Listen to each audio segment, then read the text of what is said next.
Hello, good morning. இன்றைக்கி அம்மா முட்டை குழம்பு வைக்க போகிறேன். வாங்க வீடியோக்குள்ளே போகலாம். இப்போ முட்டை குழம்பு வைக்கிறதுக்கு ஒரு அரை ஸ்பூன் மிளகு, நான் 2 பேருக்கு தகுந்த மாதிரி வைக்கிறேன். நீங்கள் அதிகமாக குழம்பு வேணும் நிறைய சேர்த்துக்கலாம். மிளகு ஒரு அரை ஸ்பூனு, சோம்பு ஒரு ஸ்பூனு, முந்திரி ஒரு 5-6 முந்திரி. அதுக்கப்புறம் இந்த இலை பிரிஞ்சி இலை, அதுவும் கல்பாசி, இந்த பட்டை போடுங்க. இந்த பட்டை கண்டிப்பாக போடுங்க. அதுக்கப்புறம் 2 சின்ன ஏலக்காய், ஒரு 4 கிராம்பு. இதை பாருங்க, இது கருவேப்பிலை கொஞ்சம், அம்மாட்ட காஞ்ச கருவேப்பிலை தான் இருக்குது, ஆனால் கருவேப்பிலை இதை நம்ம ஒரு அரைச்சிட்டு வந்துடுவோம் போயிட்டு ஃபஸ்ட்டு. இப்போ பாருங்கள், இந்த மாதிரி பவுடர் ஆயிடுச்சிங்களா. இது கூட ஒரு கட்டி பூண்டு, இந்த பாருங்க பூண்டு.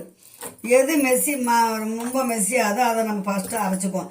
இஞ்சி பூண்டு பேஸ்ட் உங்ககிட்ட தனியாக இருந்தால் தனியாக போட்டுக்குங்க. அம்மா கிட்ட தனியாக இல்லை, காலி ஆயிடுச்சு. அதனால் இப்போ தான் அது கூட ரெடி பண்ணி போட போகிறேன். அதனால் ஒரு கட்டி பூண்டு, இது பாருங்க இஞ்சி, இதை போட்டு கொஞ்சம் அரைச்சிட்டு வந்துடலாம் போயிட்டு.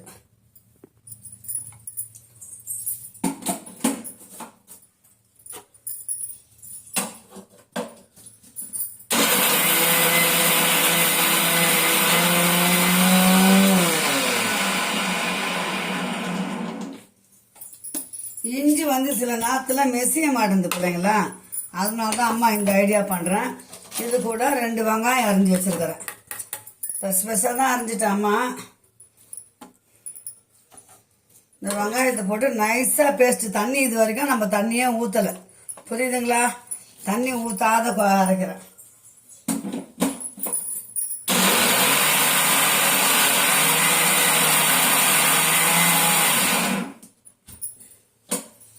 இன்னும் கொஞ்சம் நல்லா மெஸ்ஸியாக அரைச்சிட்டு வந்துடலாம்.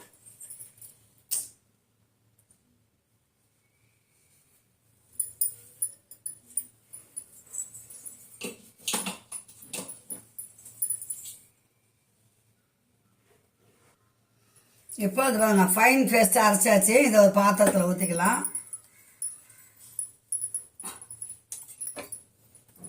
ஒரு 2 தக்காளி எடுத்துக்கோங்க, மீடியம் சைஸ் தக்காளி, 2 தக்காளி. இதையும் போட்டு நைஸாக அரைச்சிட்டு வந்துடலாம். இப்போ கடாய் போட்டாச்சு. எண்ணெய் கொஞ்சம் ஊற்றிடுறோம் திட்டமாக. எண்ணெய் நல்லா காயிட்டோம்.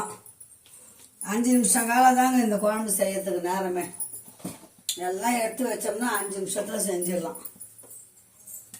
இப்போ அது பாருங்க, சோம்பு கொஞ்சம் போட்டுங்க. நம்ம சோம்பு அதுலேயும் போட்டிருக்கிறோம், கொஞ்சம் சோம்பு போட்டுங்க, வாசனையாக இருக்கும் எண்ணெயில் பொரியும் போது. அப்புறம் கருவேப்பிலை போட்டுக்கோங்க.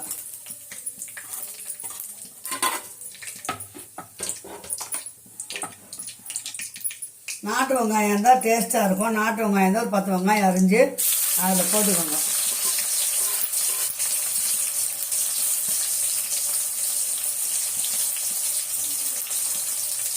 நல்லா ஒரு கோல்டன் கலரில் வரணும் அந்த வெங்காயம்.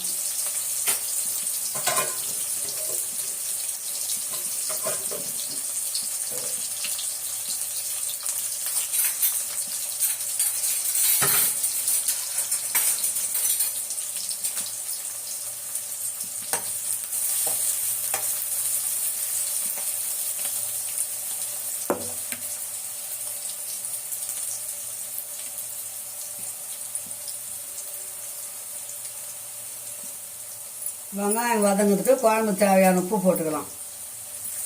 கொஞ்சம் கம்மியாகவே போடுங்க, பத்தலைன்னா கூட அப்புறம் போட்டுக்கலாம். இப்போ வெங்காயம் இந்த மாதிரி நல்லா வதங்கணும். நம்ம எல்லாமே பச்சையாக தான் அரைச்சிருக்கணும் இல்லைங்களா. எண்ணெய் கொஞ்சம் நிறையா தான் ஊற்றணும் அந்த குழம்புக்கு. இப்போ இந்த அரைச்ச மசாலாவை இதில் நம்ம போட்டுக்கலாம்.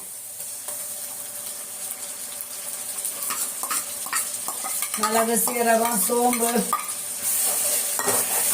முந்திரி, அப்புறம் வெங்காயம், இது நல்லா வதங்கணும். ஒரு 5 நிமிஷம் இந்த வெங்காயம் இப்போ வதங்கணும்.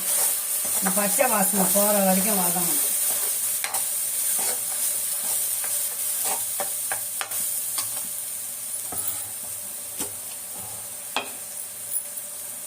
தக்காளி 2 பெரிய தக்காளி எடுத்துக்கணும், அதை ஊற்றிக்கலாம்.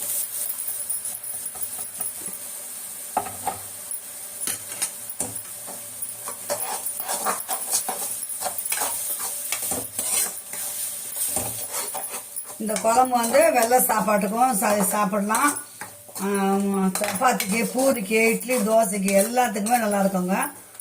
கறி குழம்பு மெத்தடில் இருக்கும். சாப்பிட்டு பார்த்துட்டு சொல்லுங்கள் எப்படி இருக்குதுன்னு. செஞ்சு சாப்பிட்டு பாருங்கள். கொஞ்சம் பச்சை வாசனை போகிற வரைக்கும் வதங்கட்டும். இப்போ இந்த குழம்புக்கு நம்ம மிளகாய் தான் மிளகு போட்டுக்கிறோம், பச்சை மிளகாய் போடலை.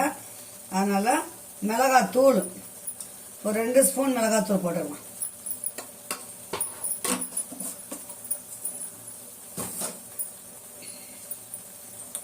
கால் ஸ்பூன் மஞ்சள் தூள்,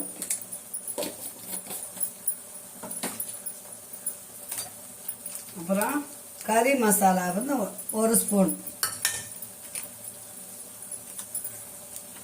தனியா பொடி 1 ஸ்பூன். அவ்வளோதான். இதுக்கு தேவையான பொருள் போட்டாச்சு. இப்போ இந்த மிளகாத்தூளெல்லாம் பச்சை வாசனை போகிற வரைக்கும் நல்லா வதக்கணும்.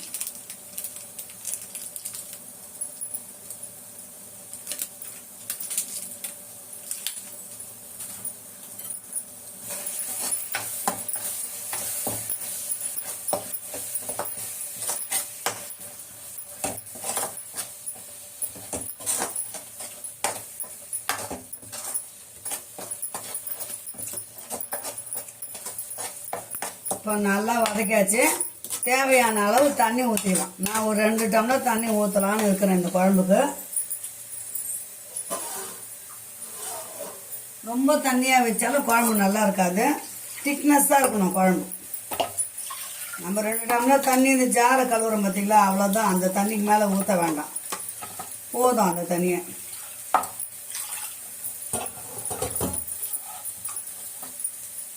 தண்ணி ஊற்றிடலாம்.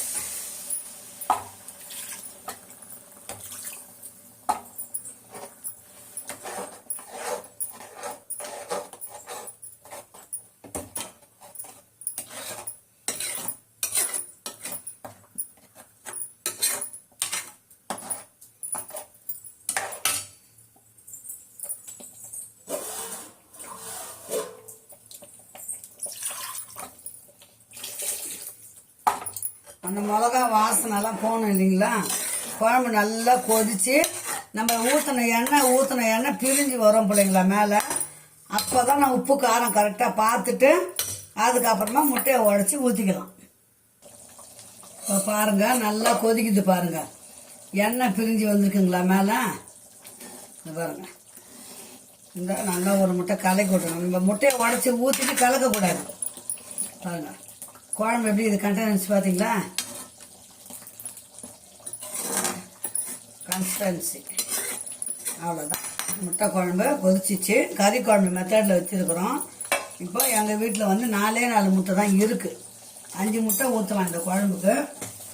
நம்ம வீட்டில் இதை பாருங்கள் 4 முட்டை தான் இருக்குது. அதை வச்சு தான் செய்கிறோம்மா.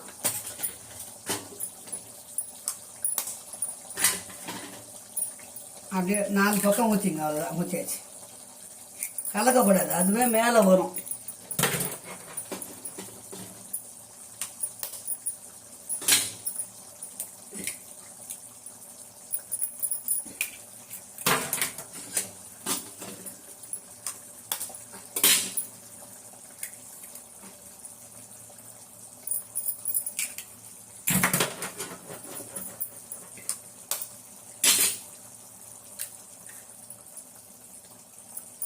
அஞ்சு முட்டை ஊற்றலாம், 6 முட்டை கூட ஊற்றிக்கலாம்.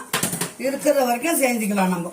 இப்போ சிம்மில் ஒரு 2 நிமிஷம் அப்படியே மூடி வச்சிருவோம். முட்டை வெந்து மேலுக்கு வரும். அப்போ நம்ம மெல்லமாக திருப்பி போட்டுக்கலாம். ஓகேங்களா. வந்துச்சு, கொத்தமல்லி போடுங்க. நான் கொத்தமல்லி இல்லைன்னு பார்த்தது வருங்க. கொத்தமல்லி போட்டோம்னா முடிஞ்சது. அவ்வளோதான். நம்ம டக்குன்னு கலக்கணும்னா குழம்பு வந்து இதுவாகிடும். பார்த்தீங்களா. ஒரு 5 நிமிஷம் பொறுத்து தான் வந்து நம்ம வந்து குழம்புல கையை வைக்கணும்.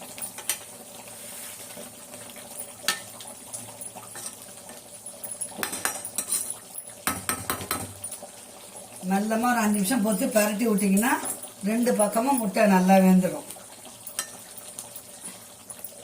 சூப்பரான கறி குழம்பு அருகையில் முட்டை குழம்பு வச்சிட்டோம்னா வாங்க சூடாக சாப்பிடலாம். இந்த வீடியோவை இதோட முடிச்சுக்கலாம். மீண்டும் ஒரு நல்ல வீடியோவில் சந்திக்கலாம். சாப்பிட்டு பார்த்து எப்படின்னு சொல்லுங்கள். சப்ஸ்கிரைப் பண்ணுங்கள், லைக் பண்ணுங்கள், கமெண்ட் பண்ணுங்கள். கண்டிப்பாக அம்மா சேனலுக்கு லைக் பண்ணுங்கள். ஓகே, பாய் சொல்லுங்களா.